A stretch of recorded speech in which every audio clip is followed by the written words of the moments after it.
कि त्रिकुटी महल में विद्या सारा, घन हर गरजे बजे नगारा, और लाल वरण सूरज उजियारा। वहाँ पर दो धुने, बादलों की गर्जन और मृदंग की आवाज उस लोक में गूंजती रहती है। जैसे पहले स्थान पर राम भगवान के देश में घंटे और शंख की आवाज गूंजती है, ऐसे ही दूसरे मंडल पर यानी कि ब्रह्म के देश में बादलों की गर्जन और मृदंग वहाँ पर बजता रहता। ओम का जाप बराबर वहाँ होता रहता है। ब्रह्म का जो स्वरूप है लाल वर्ण सूरज उजियारा, ये सूरज कुछ नहीं, ऐसे तुम लाखों लाख सूर्य इकट्ठे करोगे तो वहाँ का एक सूर्य बनेगा। प्रेमी भाई बहनों, ब्रह्म का जो स्वरूप है वो सुबह के लाल सूर्य के समान है, इसीलिए वहाँ का पूरा ब्रह्मांड लाल है। जहाँ तक आपकी निगाह जाएगी ब्रह्म देश में चारों तरफ आपको लाल ही लाल नजर आएगा। महात्मा जब साधना करके वहाँ पहुँचे तभी महात्माओं ने लिख दिया, लाली मेरे लाल की और जित देखूं तो लाल, लाली देखन में गई मैं भी हो गई लाल। वो पूरा ब्रह्मांड ही लाल है।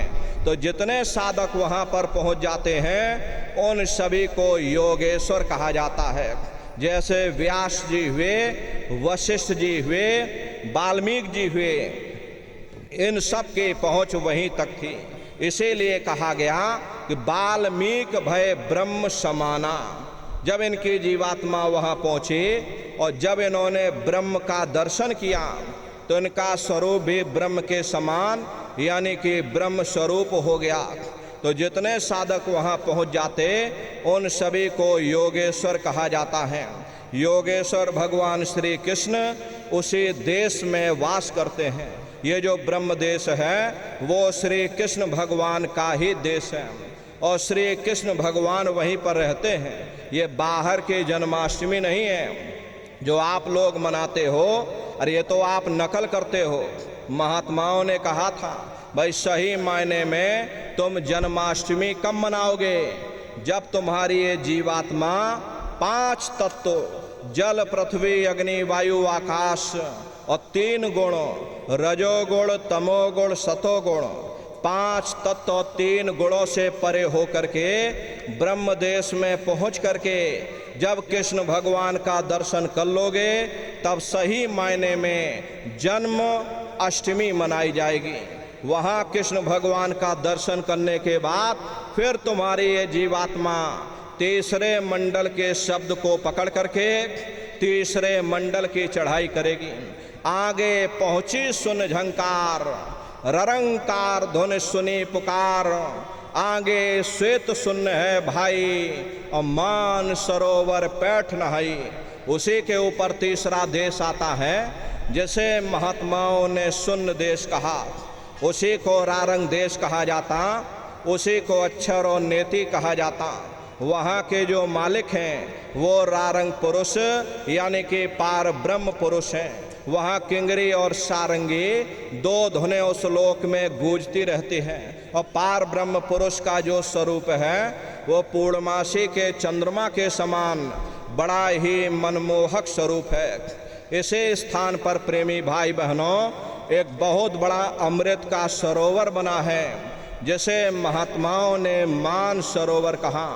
जब तुम्हारी ये जीवात्मा उस मान सरोवर में स्नान कर लेगी तो जन्म जन्मांतरों के मैले पाप कर्म साफ हो जाएंगे।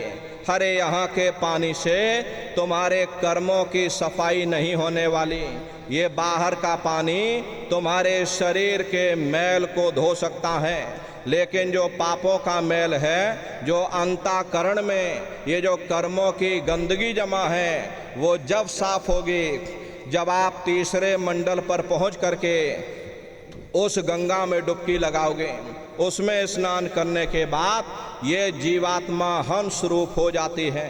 हंसन मिले हंसा हो जाई, मिले जो अमी हारा है। जीवात्मा का खुद का प्रकाश उस अमृत के सरोवर में स्नान करने के बाद 16 सूर्य के बराबर हो जाता।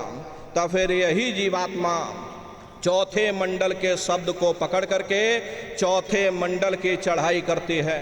2 पर्वत के संग निहारो, अभवर गुफाते संत पुकारो।